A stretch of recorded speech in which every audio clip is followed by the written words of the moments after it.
Assalamualaikum warahmatullahi wabarakatuh. Perkenalkan, nama saya Arma Ikhwan, NIM 190733039, Prodi Pendidikan Teknik Otomotif, Fakultas Teknik Universitas Negeri Padang. Baiklah, untuk kesempatan kali ini saya akan membuat video mata kuliah sensor dan transducer dengan topik nama-nama sensor pada mobil. Baiklah, simak video berikut ini. Kajian teori sensor dan transducer posisi. Yang pertama yaitu tentang sensor posisi. Dalam bidang industri, sensor posisi sering digunakan untuk mengukur posisi spare part atau komponen pada mesin. Hal ini dilakukan agar penempatan spare part dapat dilakukan dengan benar, merupakan sensor yang mendeteksi perubahan atau perpindahan posisi pada objek pengukuran, tempat di mana pengukuran biasanya menggunakan metode analog ataupun digital. Sensor posisi yaitu perangkat elektronik yang digunakan dalam mesin pembakaran internal untuk mendeteksi dan memantau posisi atau kecepatan poros engkol. Yang kedua yaitu penerapan sensor posisi. Adapun salah satu gambar yang tertera di samping ini yaitu TPS atau Throttle Position Sensor.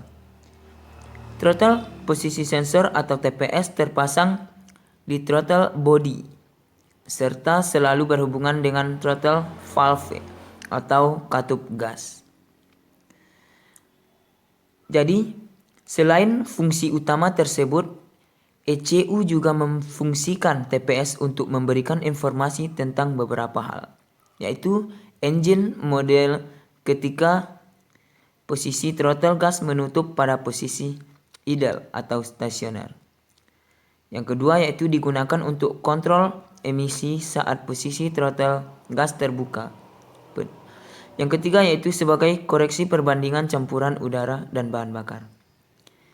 Kemudian adapun gambar yang kedua yaitu CKP atau juga disebut Crankshaft Position Sensor. Dilihat pada gambar crankshaft position sensor ini sebuah sensor engkol, yaitu perangkat elektronika yang digunakan dalam mesin pembakaran internal untuk memantau posisi atau kecepatan rotasi crankshaft. Sensor engkol dapat digunakan dalam kombinasi dengan sensor posisi camshaft, mirip dengan memantau hubungan antara piston dan katup di mesin. Yang ketiga yaitu crankshaft position sensor.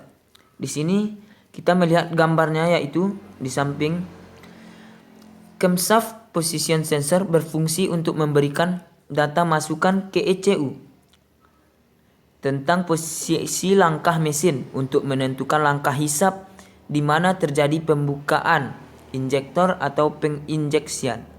Jadi camshaft position sensor terdiri atas komponen elektronik yang terdapat di dalam sensor case dan tidak dapat di-setel maupun diperbaiki. Adapun yang keempat yaitu APP atau akselerator pedal position. Di gambar tersebut kita melihat sensor ini mencakup kumparan eksitasi, kumparan penerima dan unit evaluasi elektronik, dan rotor dibentuk dari satu atau lebih loop konduktif tertutup dengan geometri tertentu. Jadi arus juga diinduksikan dalam loop konduktif rotor yang pada gilirannya mempengaruhi medan magnet dan kumparan penerima. Dan selanjutnya yaitu terdapat gambar yang kelima yaitu EGR atau Valve Position Sensor. EGR ini saat ini digunakan oleh mobil bensin dan diesel. EGR juga digunakan untuk mengurangi emisi dengan mengembalikan gas sisa pembakaran kembali ke intake manifold. Pada mesin konvensional, bukaan katup atau EGR dipengaruhi oleh kevakuman intake manifold. Dan juga di sini ada faktor pendorong dalam mesin sensor posisi. yang dalam EGR atau valve position sensor. Yang pertama yaitu eksitasi, yang kedua penyaringan atau filtering, yang ketiga lingkungan, yang keempat tidak perlu menyentuh mengukur jarak atau koneksi fisik langsung diperlukan untuk mengukur jarak.